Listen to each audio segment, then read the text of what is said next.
हिस्सा चाहिए, हमें हमारा हिस्सा चाहिए देश के अंदर। हर जगह हमारा प्रतिनिधित्व होना चाहिए, रिप्रेजेंटेशन होना चाहिए।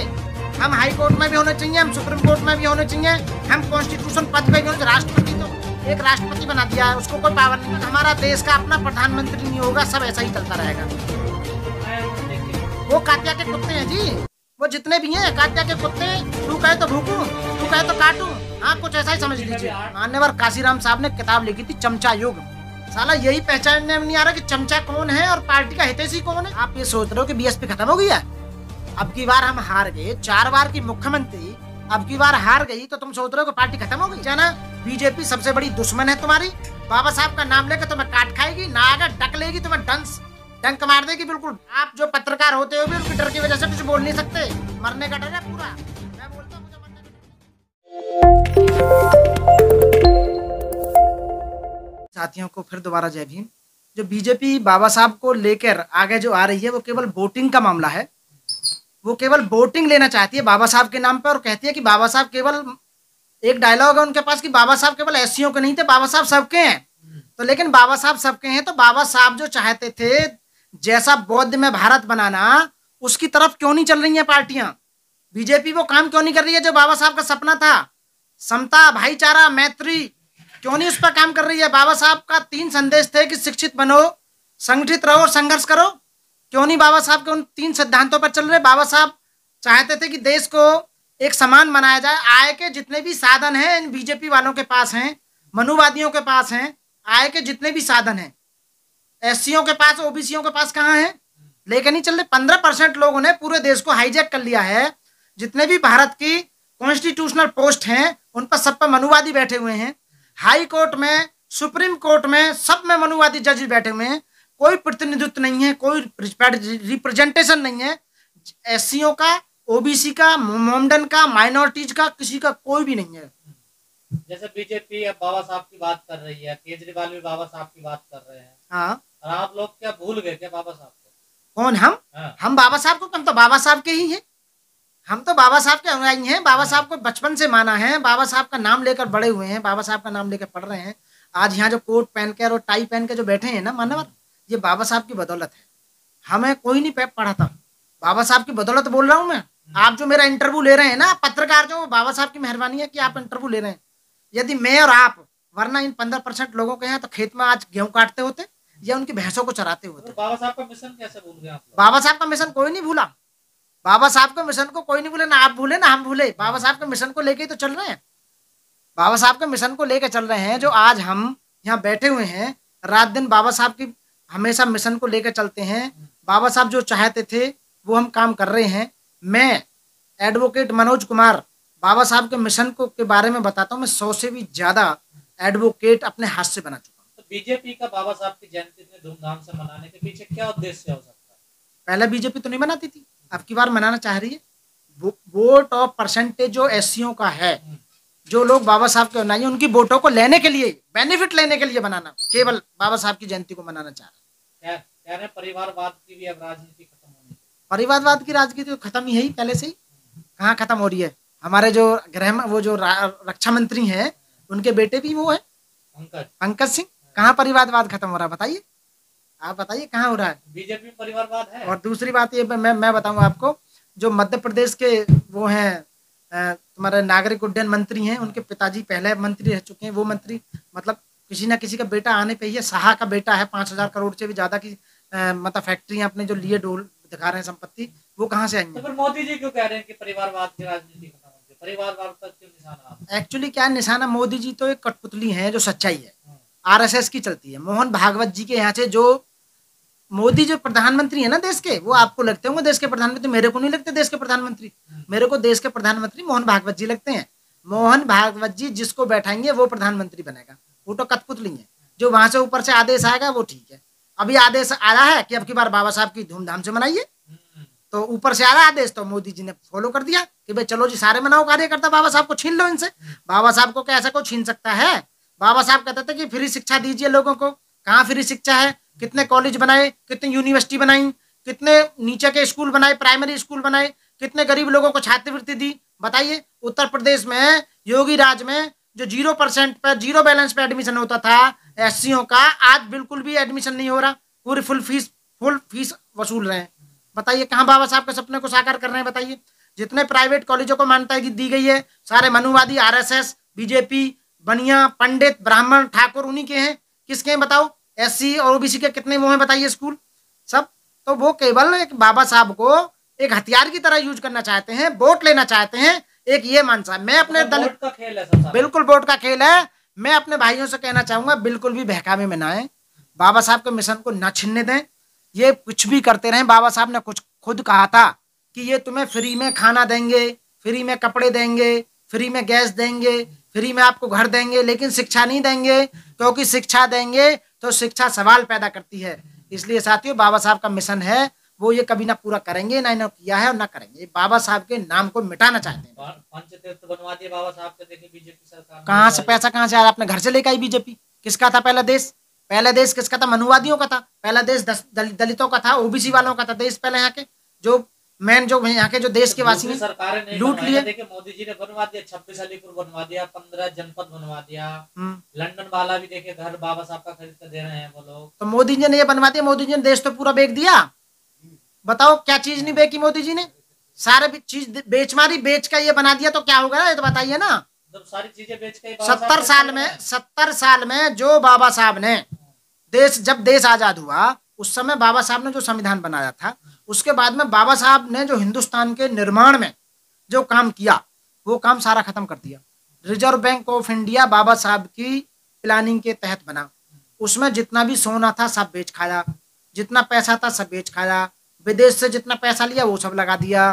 ठीक है ना? आप ये कह रहे हो कि 200-400 करोड़ रुपए लेते, इससे क्या हो रहा है जी बाबा साहब के नाम पे? आपको देखिए बाबा साहब के पंचायत बाबा साहब की जयंती बना रहे हैं, हमें जगह बाबा साहब का नाम ले रहे हैं वो। हमें हमारा हिस्सा चाहिए। हमें हमारा हिस्सा चाहिए। देश के अंदर हर जगह हमारा प्रतिनिधित्व होना चाहिए, रिप्रेजेंटेशन होना चाहिए। हम हाई कोर्ट में भी होने चाहिए, हम सुप्रीम कोर्ट में भी होने चाहिए, हम कॉन्स्टिट्यूशन पद पे भी होने चाहिए। राष्ट्रपति तो एक राष्ट्रपति बना दिया है, उसको कोई पावर नहीं है। समझ रहे हो ना? जब तक हमारा देश का अपना प्रधानमंत्री नहीं होगा सब ऐसा ही चलता रहेगा। मंत्री तो बनाया उन्होंने, देखिए वो कातिया के कुत्ते हैं जी, वो जितने भी हैं कातिया के कुत्ते हैं। तू कहे तो भूकूं, तू कहे तो काटूं। हाँ कुछ ऐसा ही समझ लीजिए। 8 दलित बनाए हैं हाँ, योगी ने, देखिए वो तो रिजर्वेशन तो पूरा करना ही पड़ेगा ना। रिजर्वेशन पूरा करना पड़ेगा। दूसरी पार्टी है जो हमारी पार्टी है, मेन पार्टी हम है कट्टर बहुजन समाज पार्टी की। बहन जी को आदर्श अपना नेता मानते हैं हम। समझ रहे हो? बाबा साहब ने कहा था एक झंडा, एक पार्टी और एक नेता होना चाहिए। हमारा एक झंडा है नीला झंडा, एक निशान है हाथी, एक पार्टी है बहुजन समाज पार्टी और एक नेता है बहन कुमारी मायावती। उनको कम करने के लिए, गिराने के लिए सारी चालें चली जा रही हैं। और मान्यवर काशीराम साहब ने किताब लिखी थी चमचा युग। साला यही पहचानने में नहीं आ रहा कि चमचा कौन है और पार्टी का हितैषी कौन है। माइनर सी लाइन है।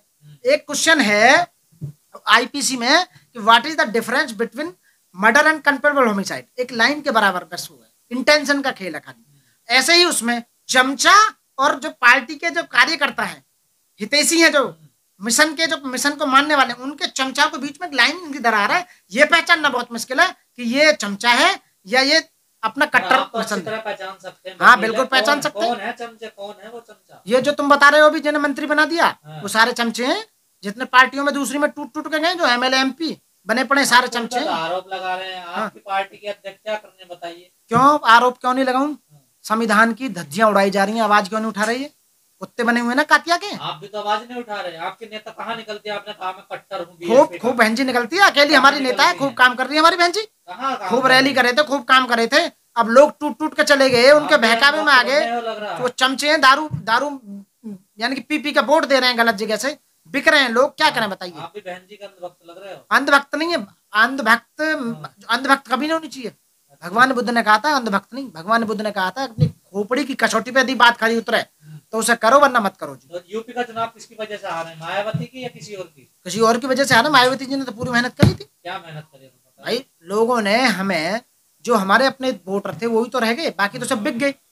जो चमचा थे, चमचाओं ने सब मतलब इधर उधर से पैसा दे, दारू दे, वोट दे, दुनिया भर की वो करके उसने तोड़ दिया। मोमडन वहां चले गए उधर, जो मोमडनों को पहले हमारे साथ आना चाहिए था। आप रोक नहीं पाए, बिके नहीं, आप रोक नहीं पाए, संभाल नहीं पाए लोगों। हमने पूरी तरह संभाला है, आगे भी संभालेंगे और अभी भी संभाल रखा है। आपको नहीं लगता बीएसपी में कुछ सुधार होना चाहिए? आप बिल्कुल है, सुधार है और हो रहा है और होता रहेगा। आप ये सोच रहे हो कि बीएसपी खत्म हो गई है? हाँ।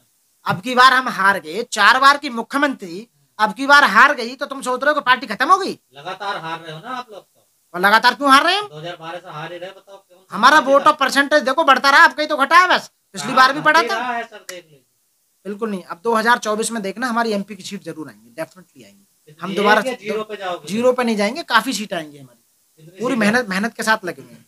पूरी मेहनत के साथ लगे। हमारी 80 में से 40 सीट वैसे डेफिनेटली वकील साहब क्या लगता है आपको, कुछ बदलाव होना चाहिए बीएसपी में? ना। बदलाव तो है पहले से ही, बढ़िया है, क्या होना नहीं, चाहिए? और क्या बदलाव होने चाहिए? बाकी तो बहन जी कर ही रही है अपने लेवल पे, जो करेंगी करेंगी, अच्छा होगा, जो भी होगा बढ़िया होगा। लेकिन अभी जो क्वेश्चन था कि बीजेपी जो पार्टी है वो बाबा साहब को कैश करना चाहती है, मैं फिर यही कहूंगा, केवल वोटिंग का मामला है, वोटिंग का षड्यंत्र है। मैं अपने दलित भाइयों से कहूंगा कि वो बिल्कुल भी बीजेपी के बहकावे में ना आए। ये बार बार बाबा साहब की जयंती मनाएंगे, ये भंडारा करेंगे, बाबा साहब के नाम पे इधर उधर की बातें करेंगे, तुम्हें कुछ नहीं देंगे नाम के सिवा। तो इसलिए अपनी वोट को संभाल कर रखना, अपने अस्तित्व को बचाए रखना, बीजेपी में बिल्कुल मत जाना। बीजेपी सबसे बड़ी दुश्मन है तुम्हारी। बाबा साहब का नाम लेकर तुम्हें काट खाएगी, ना आगे डक लेगी, तुम्हें डंक मार देगी बिल्कुल। उसका जहर जो है ना तुम्हारे नीचे तक पहुंच जाएगा, मर जाओगे पूरी तरह से। दलितों का उत्थान हो रहा है बीजेपी बिल्कुल भी में। उत्थान नहीं हो रहा, पढ़ाई बिल्कुल खत्म हो चुकी है पूरी तरह से, दलितों को बिल्कुल नस्त नाबूद किया जा रहा है। अब देखो बाबा का बिल्डोजर चल रहा है, जिन्होंने प्लॉट लिए थे सब पर फेर दिया बिल्डोजर। जिन्होंने अपने खेत में बना लिए, नहीं तो एग्रीकल्चर लैंड है, तुमने इसमें मकान क्यों बना लिया? इसमें तो खेती करो, उस पर फोड़ दिया झंडा। एग्रीकल्चर लैंड पर नहीं करा, वैसे पे बना लिया, इसकी रजिस्ट्री दिखाओ कहाँ? ग्राम पंचायत में जो जमीनें होती हैं ग्राम सभा की, उसकी रजिस्ट्री होती है भैया, उस पर तुम बुलडोजर फेर रहे हो, हैं? सब नस्ते नाबूद कर रहे हो। चिंता ना करो, तुम्हारे वक्त आने वाला है, कुछ दिन में सुपड़ा साफ होने वाला है आपका। मिर्ची लग रही है बीएसपी के नेताओं के घर टूट रहे हैं तो। नहीं नहीं, बिल्कुल मिर्ची का बड़ी मेहनत से बनते हैं घर, बड़ी मेहनत, रात दिन मेहनत करके वो बनाए थे, समझ रहे हैं? हराम की दौलत नहीं थी वो बीजेपी वालों की तरह, जितना मोटा इन्होंने रख रखा है। वो तो इनलीगली टूट रहे हैं ना। इलीगली नहीं है, इलीगल वो इलीगल प्रोसीजर अपना रखा है। किसी के मकान को तोड़ने के लिए कोर्ट में जाना चाहिए गवर्नमेंट को, ड्यू प्रोसेस ऑफ लॉ, कानून का प्रोसीजर क्या रहा फिर कोर्ट का? कोर्ट कचहरी जज वकील ये किस लिए हुए भाई? आके डंडा घुमा दिया जी, तोड़ दिया, ये क्या तरीका है? सरकार का अभियान चल रहा, सफाया हो रहा है अपराधियों का। सफाया कुछ नहीं हो रहा, वो मोटे बनाए जा रहे हैं, डराया जा रहा है लोगों को, भहकाया जा रहा है बुरी तरह से, समझ रहे हो ना? आप देख भी रहे होगे, आप जो पत्रकार होते हो भी उनकी डर की वजह से कुछ बोल नहीं सकते, मरने का डर है पूरा। मैं बोलता हूं मुझे मरने का डर नहीं है, मैं धड़ाके से बोल रहा हूँ बिल्कुल। देश का नाश कर दिया, देश को बेच खाया, पूरी तरह बर्बाद कर दिया है। जनता समझ नहीं रही है, कुछ नहीं पल्ला पड़ेगा, कुछ दिन की बात और सुपड़ा साफ हो जाएगा, चिंता नहीं। जनता साथ है, वकील साहब कैसे बात जनता कर रहे हैं? साथ नहीं है। ईवीएम खत्म कर दो देश में, आज पता लग जाएगी ईवीएम में धोखाधड़ी हो रही है पूरी तरह से। ईवीएम मशीनें बंद करो, अभियान चल रहा है पूरे देश में, माहौल बनाया जा रहा है। ईवीएम बंद होने वाला, वैन होने वाला, चुनाव आयोग पूरी तरह से संलग्न है बीजेपी के साथ में। ईवीएम में गड़बड़, 20 लाख मशीनें जो गायब होगी, कहाँ हो गई? पूरे देश में इस समय अभियान चल रहा है पूरी तरह से। कुछ करते नहीं, ईवीएम पे ठीक रखो। ईवीएम नहीं, ईवीएम की वजह से जीत रहे हैं ये। आज बैलेट से चुनाव करा दो, एक सीट भी आ जाते मेरे नाम बदल देना। आप तो बैलेट से भी हार के जिला नहीं, बिल्कुल नहीं आ रहे, तीसरे नंबर पर नहीं, कतई नहीं, जिला पंचायत का चुनाव। नहीं नहीं, गलत, आपके सोर्सेज गलत हैं, जिला गलत पंचायत का यूपी में चुनाव गलत सोर्स है आपके। तीसरे नंबर पे बिल्कुल नहीं, तीसरे नंबर पर नहीं है, वो सब गलत बता रहे हो आप। कैमरे पे झूठ बोल रहे हो नहीं, वकील क्या साहब। झूठ नहीं बोलो, लेके आओ आप, बिल्कुल बयान गलत बोल रहे हो, बिल्कुल एकदम। आपकी जो ना जो कैलकुलेशन है वो गलत है, आप कैलकुलेशन ठीक करके लेके आइए। कौन से नंबर पर आई बीएसपी? ना, हम तो फर्स्ट नंबर पर हैं, क्या बात कर रहे हो? फर्स्ट पे हैं, फर्स्ट पे रहेंगे हमेशा से। जय भीम।